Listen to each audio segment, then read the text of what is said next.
ಎಲ್ರಿಗೂ ನಮಸ್ಕಾರ. Daily current affairs ಅನಾಲಿಸಿಸ್ಗೆ ಸ್ವಾಗತ. ನಾವಿವತ್ತು ಪ್ರಿಲಿಮ್ಸ್ ಪಾಯಿಂಟ್ ಆಫ್ ವ್ಯೂಯಿಂದ ಇಂಪಾರ್ಟೆಂಟ್ ಆರ್ಟಿಕಲ್ನ ಡಿಸ್ಕಸ್ ಮಾಡ್ತಾ ಇದ್ದೀವಿ.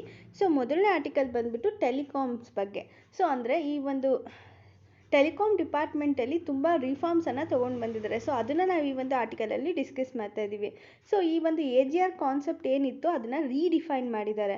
ಸೊ ಅಂದರೆ ಫಸ್ಟ್ ಎಲ್ಲ ಏನು ಮಾಡ್ತಿದ್ರು, AGR ಕ್ಯಾಲ್ಕುಲೇಷನ್ ಮಾಡಬೇಕಂದ್ರೆ ನಾನ್ ಟೆಲಿಕಾಮ್ ರೆವಿನ್ಯೂ ಸರ್ವಿಸಸ್ ಏನಿತ್ತು ಅದನ್ನು ಕೂಡ ಇನ್ಕ್ಲೂಡ್ ಮಾಡ್ಕೊಳ್ತಾ ಇದ್ರು. ಬಟ್ ಇವಾಗ ಅದನ್ನು ಎಕ್ಸ್ಕ್ಲೂಡ್ ಮಾಡಿದ್ದಾರೆ. ಸೊ ಅಂದರೆ ಫಸ್ಟ್ ಎಲ್ಲ ಪೆನಾಲ್ಟೀಸ್ ಹಾಕಿದ್ರಲ್ಲ ಅದನ್ನು ಕೂಡ ಸ್ಕ್ರ್ಯಾಪ್ ಮಾಡಿದ್ದಾರೆ ಅಂತಲೇ ಹೇಳ್ಬೋದು. ಸೊ ಫಸ್ಟ್ AGR ಡೆಫಿನೇಷನಲ್ಲಿ ಏನಾಗಿತ್ತು, ಟೆಲಿಕಾಮ್ ಡಿಪಾರ್ಟ್ಮೆಂಟಿಗೆ ಸುಪ್ರೀಂ ಕೋರ್ಟು ಕೂಡ ಅಪ್ಹೋಲ್ಡ್ ಮಾಡಿತ್ತು ಫಸ್ಟ್ ಇದ್ದಂಥ AGR ಡೆಫಿನೇಷನ್ನ. ಅಂದರೆ ಟೆಲಿಕಾಮ್ ಡಿಪಾರ್ಟ್ಮೆಂಟ್ ಏನು ಡಿಫೈನ್ ಮಾಡ್ತಿತ್ತು ಅದನ್ನು, ಅಂದರೆ ಅದರಲ್ಲಿ ನಾನ್ ಟೆಲಿಕಾಮ್ ರೆವಿನ್ಯೂಸ್ನ ಕೂಡ ಇನ್ಕ್ಲೂಡ್ ಮಾಡಬೇಕು ಅಂತ. ಬಟ್ ಇವಾಗ ಅದನ್ನು ತೆಗ್ದಾಕಿದ್ದಾರೆ. ಸೊ ಈ ಫಸ್ಟು ಸುಪ್ರೀಂ ಕೋರ್ಟ್ ಏನು ಮಾಡಿತ್ತು, ಈ ಒಂದು ಪೆನಾಲ್ಟೀಸ್ ಅಂದರೆ ಅದೇನಿತ್ತು ಫಸ್ಟು AGR ಡೆಫಿನೇಷನ್ ಪ್ರಕಾರ 1.6 lakh crore ಟೆಲಿಕಾಮ್ ಸೆಕ್ಟರು ಕೊಡಬೇಕಂತ ಹೇಳಿತ್ತು. ಆದರೆ ಲಾಸ್ಟ್ ಸೆಪ್ಟೆಂಬರಲ್ಲಿ ಇದಕ್ಕೆ 10 years ಟೈಮ್ನ ಕೂಡ ಕೊಟ್ಟಿತ್ತು ಇದನ್ನು ಡ್ಯೂಸ್ನ ಪೇ ಮಾಡೋದಕ್ಕೋಸ್ಕರ. ಬಟ್ ಇವಾಗ ಈ ಒಂದು ಡೆಫಿನೇಷನ್ನ ಚೇಂಜ್ ಮಾಡಿದ್ದಾರೆ. ಸೊ ಇದರಿಂದ ಏನಾಗ್ತಿದೆ, ಟೆಲಿಕಾಮ್ ಸೆಕ್ಟರ್ಗಿದ್ದಂಥ ಬರ್ಡನ್ನು ಕಡಿಮೆ ಆಗಿದೆ. ಇದು ಇವಾಗಿಂದ ಅಪ್ಲೈ ಆಗ್ತಿದೆ. ಬಟ್ ಈ ಡ್ಯೂಸ್ ಏನಿದೆ ಅದನ್ನು ಅವರು ಪೇ ಮಾಡಬೇಕು. ಬಟ್ ಇವಾಗಿಂದ ನೆಕ್ಸ್ಟ್ ಮುಂದಕ್ಕೆ ಈ ಒಂದು AGR ಡೆಫಿನೇಷನ್ನ ಅವರು ಅಪ್ಲೈ ಮಾಡ್ತಿದ್ದಾರೆ. ಇದಕ್ಕೋಸ್ಕರ ಒಂದು ಫಿಕ್ಸ್ಡ್ ಕ್ಯಾಲೆಂಡರ್ನ ಕೂಡ ತೊಗೊಂಡು ಬಂದಿದ್ದಾರೆ ಈ ಒಂದು ಸ್ಪೆಕ್ಟ್ರಮ್ ಆ್ಯಕ್ಷನ್ಗೋಸ್ಕರ. ಇದನ್ನು 30 year ಟೆನ್ಯೂರಿಗೆ ಮಾಡ್ತಾ ಇದ್ದಾರೆ ಅಂತಲೇ ಹೇಳ್ಬೋದು. ಸೊ ಈ ಒಂದು ಮೆಕ್ಯಾನಿಸಮ್ ಏನಿದೆ ಈ ಒಂದು ಸ್ಪೆಕ್ಟ್ರಮ್ನ ಶೇರ್ ಮಾಡುತ್ತೆ ಮತ್ತು ಸರೆಂಡರ್ ಮಾಡುತ್ತೆ.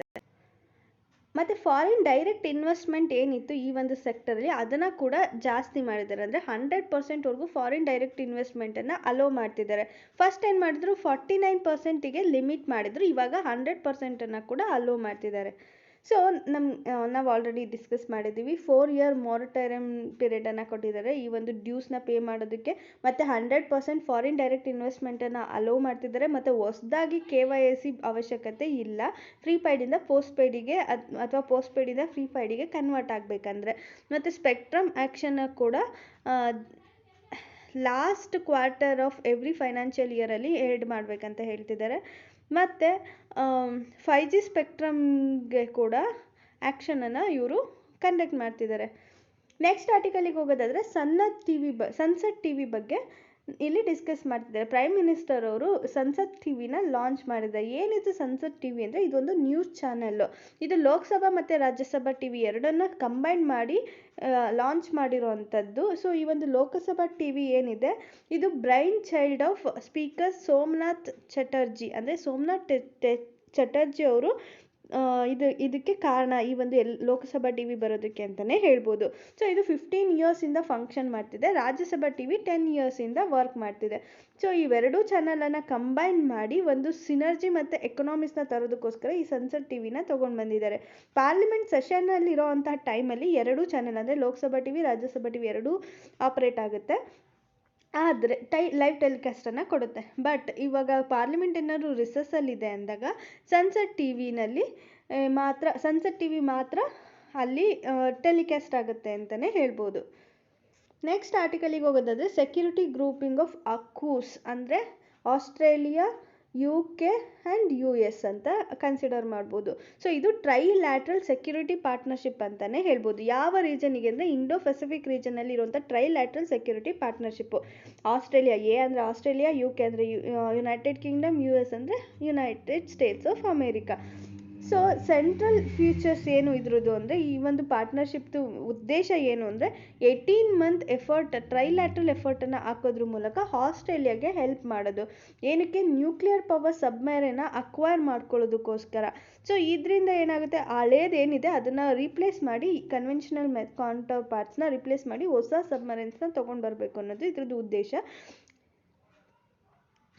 ಮತ್ತು ಪಾರ್ಟ್ನರ್ಶಿಪ್ಪಿಂದ ಇನ್ನೊಂದು ಏನು ಅಂದರೆ ನ್ಯೂ ಆರ್ಕಿಟೆಕ್ಚರ್ನ ಬಿಲ್ಡ್ ಮಾಡಬೇಕು. ಅಂದರೆ 3 countries ಮಧ್ಯೆ ಒಂದು 3 ನ್ಯೂ ಆರ್ಕಿಟೆಕ್ಚರ್ನ ಮೀಟ್ ಮಾಡಬೇಕು. ಅಂದರೆ ಮೀಟಿಂಗ್ಸಿಗಿರ್ಬೋದು ಅಥವಾ ಎಂಗೇಜ್ಮೆಂಟಿಗಿರ್ಬೋದು ನ್ಯೂ ಆರ್ಕಿಟೆಕ್ಚರ್ನ ಬಿಲ್ಡ್ ಮಾಡಬೇಕು ಅನ್ನೋದು ಇದ್ರದ್ದು ಉದ್ದೇಶ ಆಗಿದೆ. ಮತ್ತು ಎಮರ್ಜಿಂಗ್ ಟೆಕ್ನಾಲಜೀಸಲ್ಲಿ ಕೋಆಪರೇಷನ್ನ ತೊಗೊಂಡು ಬರಬೇಕು ಅನ್ನೋದು ಇದ್ರದ್ದು ಇನ್ನೊಂದು ಉದ್ದೇಶ. ಈಗ ಅಪ್ಲೈಡ್ AI ಇರ್ಬೋದು, ಕ್ವಾಂಟಮ್ ಟೆಕ್ನಾಲಜೀಸ್ ಇರ್ಬೋದು, ಅಥವಾ ಅಂಡರ್ ಸಿ ಕೆಪಬಿಲಿಟೀಸ್ ಇರ್ಬೋದು, ಇದನ್ನೆಲ್ಲ ತೊಗೊಂಡು ಬರಬೇಕು ಅನ್ನೋದು ಇದ್ರದ್ದು ಉದ್ದೇಶ ಅಂತಲೇ ಹೇಳ್ಬೋದು.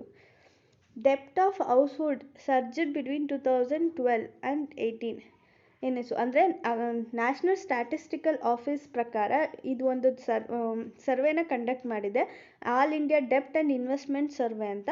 ಸೊ ಈ ಒಂದು ಸರ್ವೆಯ ಪ್ರಕಾರ ಏನಂತ ಹೇಳ್ತಿದೆ ಅಂದರೆ, ರೂರಲ್ ಹೌಸ್ ಹೋಲ್ಡ್ ಏನಿದ್ದಾರೆ ಅದು ಆವ್ರೇಜ್ ಡೆಪ್ಟು ಎಷ್ಟು ಜಾಸ್ತಿ ಆಗಿದೆ ಅಂದರೆ 2012ಅಲ್ಲಿ 32,000 ಇದ್ದರೆ 2018ಅಲ್ಲಿ 59,000 ಆಗಿದೆ ಅಂತ ಹೇಳ್ತಿದ್ದಾರೆ.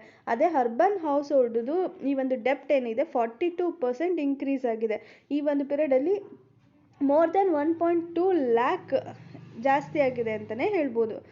ಸೊ NSO ಯಾವ ಮಿನಿಸ್ಟ್ರಿ ಅಂಡರಲ್ಲಿ ಫಂಕ್ಷನ್ ಮಾಡುತ್ತೆ ಅಂದರೆ, ministry of statistic and program implementation ಅಂಡರಲ್ಲಿ ಫಂಕ್ಷನನ್ನು ಮಾಡುತ್ತೆ.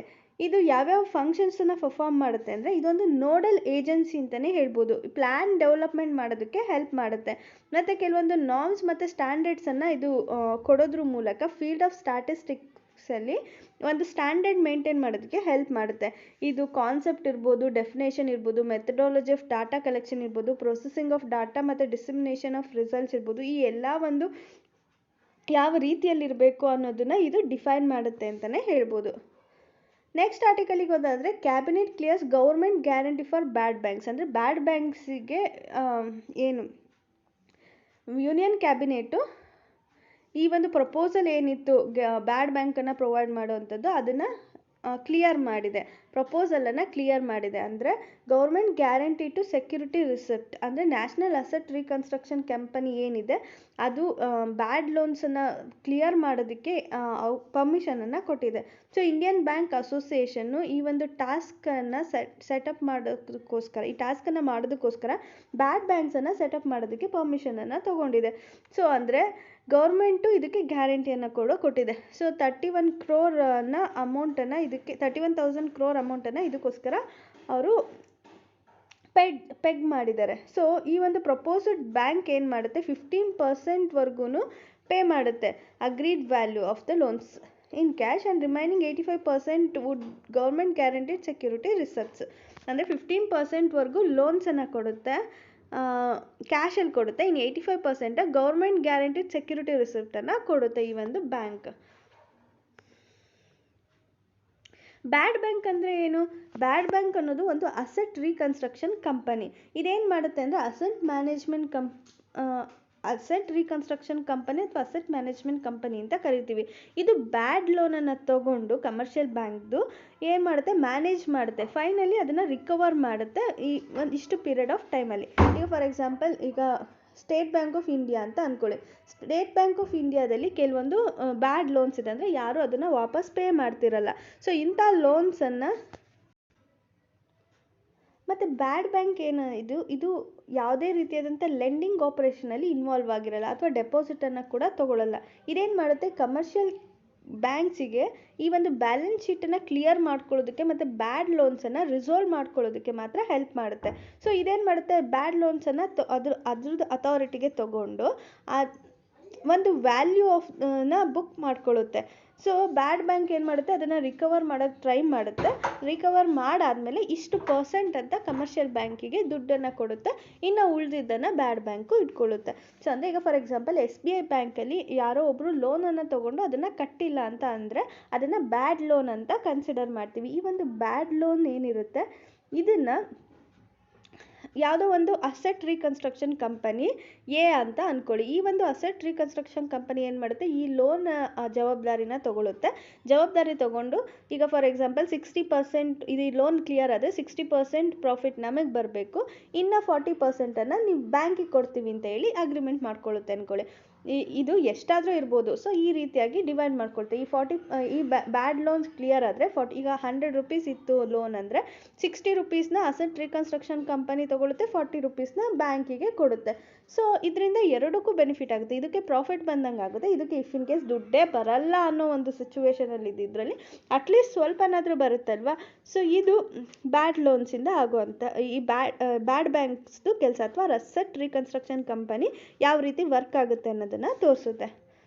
So that's all for today. ನಿಮ್ಗೆ ಇದರಲ್ಲಿ ಯಾವುದೇ ರೀತಿಯಾದಂಥ ಡೌಟ್ಸ್ ಇದ್ದರೆ ಕಮೆಂಟ್ ಸೆಕ್ಷನಲ್ಲಿ ಕೇಳ್ಬೋದು. ನಿಮ್ಗೆ ಈ ಒಂದು ವಿಡಿಯೋ ಇಷ್ಟ ಆಗಿದೆ ಲೈಕ್ ಮಾಡಿ, ಶೇರ್ ಮಾಡಿ, ಕಮೆಂಟ್ ಮಾಡಿ ಹಾಗೂ ಟಾಪರ್ IAS ಚಾನಲನ್ನು ಸಬ್ಸ್ಕ್ರೈಬ್ ಮಾಡ್ಕೊಳ್ಳಿ. Thank you all.